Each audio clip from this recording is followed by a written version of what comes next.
Hey everybody, OldManSethus checking in, and I'm here with a V-Rising beginner's guide for all of you who are diving into this wonderful survivor grinder vampire-based video game. This thing is absolutely amazing, and I'm here to try to help all you out with a few things that are going to help you get rolling much quicker, much earlier, and also allow you to not waste much time. So if you've learned anything or enjoy any part of this video, make sure that you hit that like button, subscribe, leave me a comment if you want to check out some other stuff eventually as well with this awesome game, and I will do everything in my power to actually make that happen. But without further ado, let's dive into this one so we can start learning exactly what you can do to be way more efficient with your time and make sure that you can set yourself up for success in this bad boy. Let's get to it. All right, let's get to our first tip. When you're starting out in this game, you're a lowly Nosferatu who's just getting out of their tomb and they're ready to come out and get on all the cattle out here who have taken out of the world. And by cattle, you know I mean those nasty ass humans, right? So as you're making your progress, you're going to be picking up everything. You're going to be getting wood, you're going to be getting stone, you're going to be getting blood essence, you're going to be getting animal hides, you're going to be getting bones. The list goes on and on. Hoard it. Never get rid of it unless you absolutely have to in the moment, because you're probably going to end up using damn near everything you find as you make your way through this game. It's a survivor grinder, and almost all materials will be used at some point in time or another. So as you are going through, be a pack rat. Don't be afraid to just grab everything in sight. You probably know this already, but it really is going to help you as you make your way through it, especially if it's maybe one of your first forays into a survival game. Which also brings me to kind of tip 1A. Very early in the game, you are going to be able to build chests, okay? So you see you have a pretty good size inventory. You're going to be able to stack up a lot of stuff. You're going to be able to come back home when you start building your castle. But as you are starting to build that castle, what you need to do is make sure you build plenty of treasure chests. They're pretty cheap. You can actually take a look here really fast with me. They're very inexpensive, only 150 lumber, and trees are everywhere in this game. So you may as well save everything you can, because honestly, why the hell not? There's really no reason for you to not just drop a bunch of chests, throw it in there, make sure that you're good to go for later in case you need it, and then you'll go, rocking and rolling in the future. I've actually picked up stuff from the beginning of the game that I've actually used. As you can see, I'm pretty much in the mid game right now, doing a lot of stuff in the middle of the map. I've used stuff from the first area in my playthrough that I've been saving this entire time. So you may as well hold on to everything that you possibly can, because you're more than likely going to have a use for it sooner than later. So get these chests up, make sure that you're, utilizing them, and also, fun fact, in case you never caught this, and there are some people out there who didn't catch it, and that's okay, because it's really easy to overlook. Name your chests. Always name your chests. Hit that little button up in that upper right-hand corner right there. Make sure that you know what is in each chest, so you're not just mindlessly looking around for everything. I'll even show you how I do it really fast so you all know. I've got like my fiber chest. I've also thrown my blood essences in there because you get a ton of them. You also have unrefined mats, so anything that you pick up, stone or unrefined metals or those skins that I was telling you about, or stone or wood, and so on and so forth. And as you play the game, you'll actually learn what works best for you. But absolutely utilize those chest names. Those chest names are going to be a huge deal for you as you make progress in this game. All right, and now we have point number 2 as you get started here in V-Rising. As you're making your progress and you're doing your mini quests, as you can see, it's going to tell you to make axes, it's going to tell you to farm this, it's going to tell you to build that, etc., etc. If you can, always go back with a full inventory. Never go back to your base without a full inventory. I've never seen a reason to actually go back in the entire time I played this. Almost every time you go back to your base, you want to go back with a full inventory. There are so many different things in this game that you actually need to utilize. Things like scrolls and yarn and crystals and wood and stone and everything else.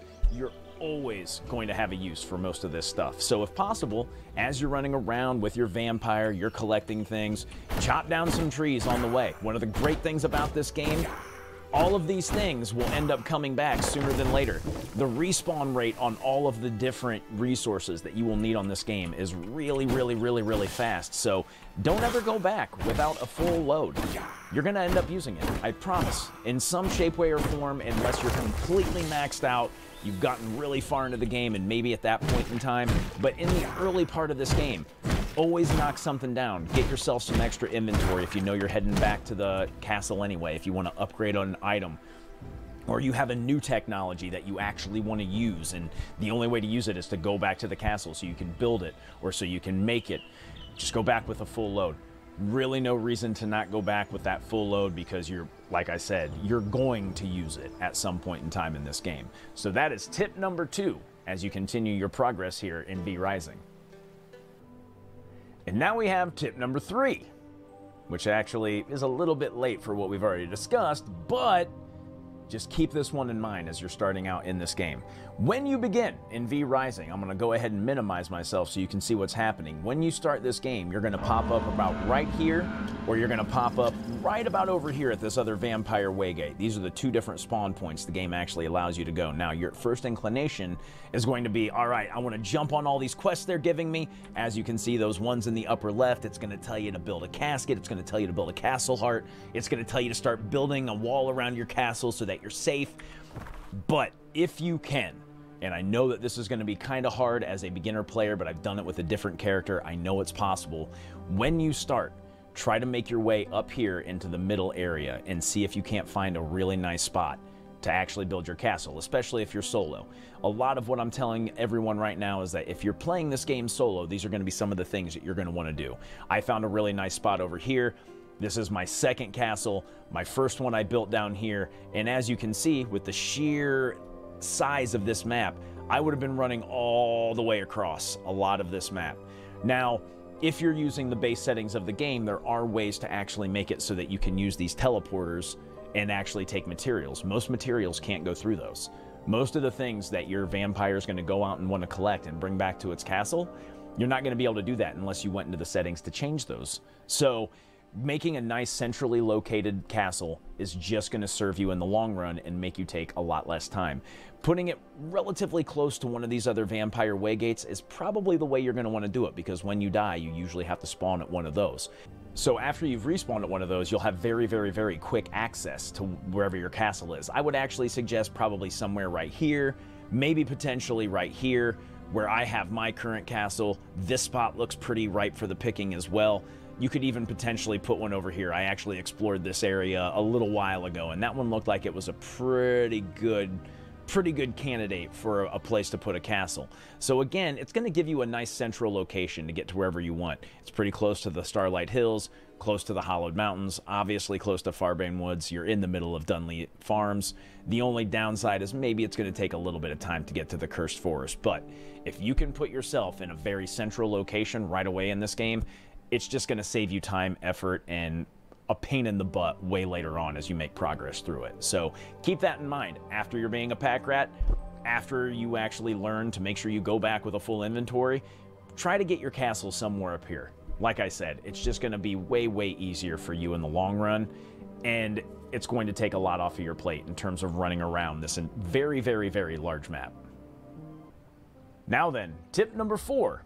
As you're making progress in V Rising, after you're starting to get your castle established, you're eventually going to want to build this bad boy right behind my big dome, the Blood Altar. Now, the Blood Altar is super important because the Blood Altar is going to lead you to a lot of the bosses in this game who are going to give you the different abilities that you want, or to be able to build different, pieces of equipment to refine materials, or make new weapons and armor, or any amount of things as you continue make your progress in this game. The first one that they want you to go after is the Alpha Wolf, and you should absolutely prioritize this as soon as you're able to track it.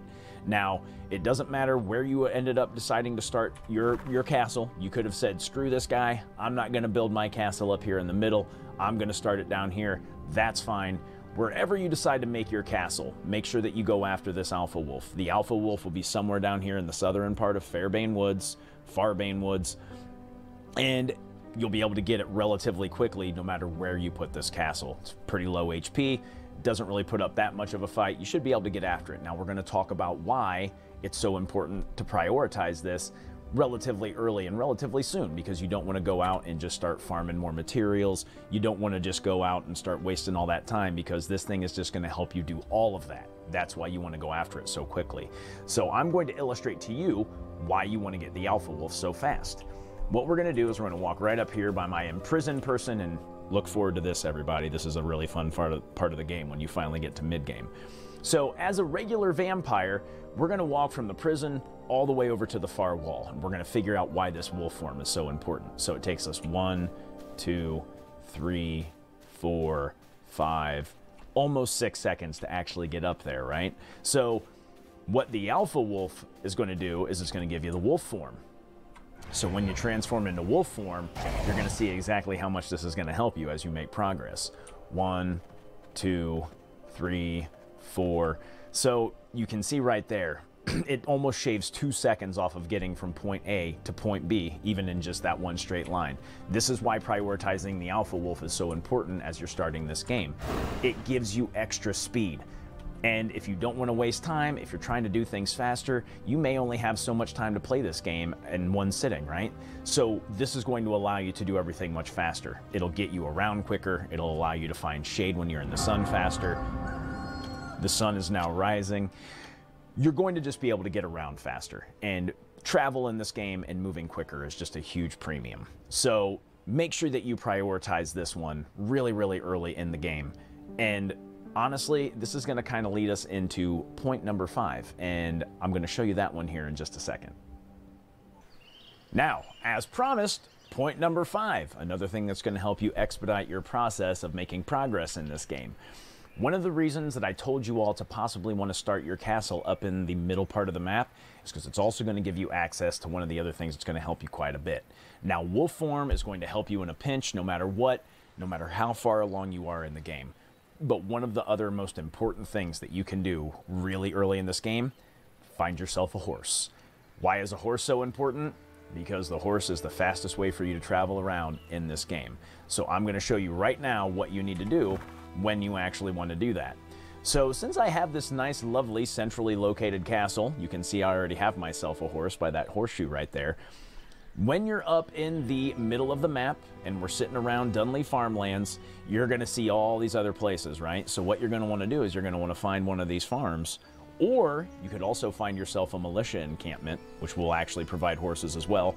Pro tip, another kind of semi 5B kind of tip here, everybody. If you're ever looking for a particular resource, utilize this map. It's going to be the easiest way for you to find stuff, right? So this farm, we know that there's cotton, wool, thread, and hey, there's horses. We know that this militia encampment, also scrolls. We know if we would come up here to Dunley Monastery, we'd be able to find glass, quartz, morning lilies, and scrolls. So keep that in mind, everybody. This is kind of, again, this is a little bit off of our topic right now, but I think that this is kind of helpful for beginners as well. I think a lot of folks overlook this, and this is something that will really help you find the certain materials that you want. The material we're interested in right now, again, horses. So one of the easiest ones that you're probably going to be able to get is this farm right here. This farm right here is very isolated, particularly because of where we're at right now on the map. I would imagine if you decided to start your castle over here, you'd still be able to find one over here as well. See, there's a farm. Maybe not. Dawnbreak Village would be very dangerous for a brand new player. So finding a nice little one like this, where it just says, hey, it's a farm, and we're going to go there really fast so you can actually see it. This might be an easy one for you to do. I'm going to actually show you the process. I'm not going to take the horse because I already have one and I don't want to have to worry about watering 2 horses, but we're going to go ahead and do this really quickly so you guys can see exactly how much it helps to have that wolf form as well. So we're just going to transform into wolf form. We're going to start running over there. We're going to get there pretty quickly. Admire the view. You know what the other thing you can do? Kind of going back to that whole pack rat mentality we had as we were talking about earlier in the video. If you see a material that you actually want or that you could use, stop and grab it. Really no reason not to, right? Like, oh, hey, you know what? I might actually want some of these gems. So I'm going to stop here and I'm going to hammer around this bad boy really fast. It might take a second, but you know what?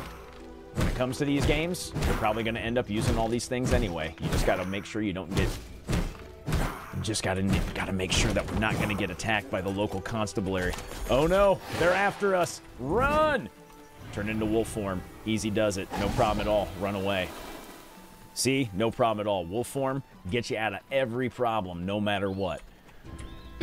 So the reason we wanted to actually focus on one of these farms that has a horse is because it's way less likely that they're going to have guards. You might have to worry about some farmers, but farmers are way less dangerous than the militia. So all you need to do, this is as easy as it gets when it's coming to get like some new transportation. run into this farm, take a look around, try to locate your horse. We know it's here somewhere.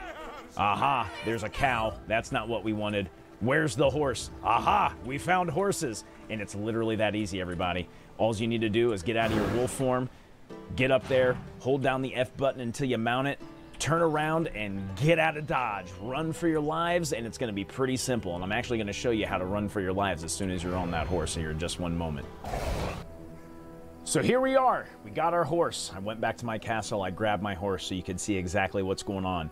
We got our horse. We mounted it. This was the same guy we left back here. Now what you do is you turn around, you start walking, you hit your space bar to get that bad boy moving at a nice gallop, and you get out of dodge. That's right, baby. We're off to the races. And this is going to be why you want the horse so early in the game. You can see already we're covering land so much faster than we would even if we were in wolf form. Obviously way faster than if we were in vampire form. So these are going to be why you want to kind of focus on these first 5 things. If you can come up here and get a horse early, it doesn't matter if your castle's up here or not. Just run up here. Don't bring anything else with you if you don't have to. Don't worry about materials in case you find yourself getting killed by the locals or something like that. But it's pretty easy. You sneak in, you grab the horse, you mount that bad boy, you dart out, take it back to your castle. The only thing you're going to have to worry about early in the game is making sure your horse is watered. This will be the last part of tip number 5.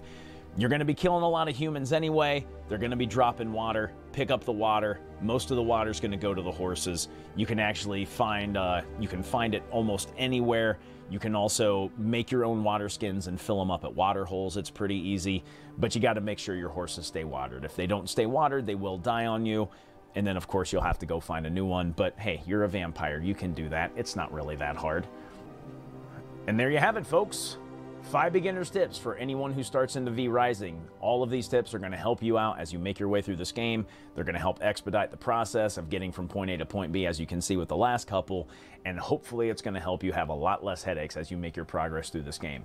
If you learned anything about V Rising from this beginner's guide, make sure that you like and subscribe. Make sure that you leave a comment if you want me to start throwing out some other guides on some of this game as well, and I will do my best to do so. I appreciate you all watching, and I hope you guys have a great time as you continue to run around as hopefully the world's most strongest vampire.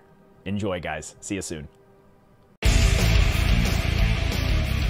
Thanks again for watching, everybody. Be sure to leave your comments below, like and subscribe, and we'll definitely see you again soon. A huge shout out to my Patreons who continue to make this possible.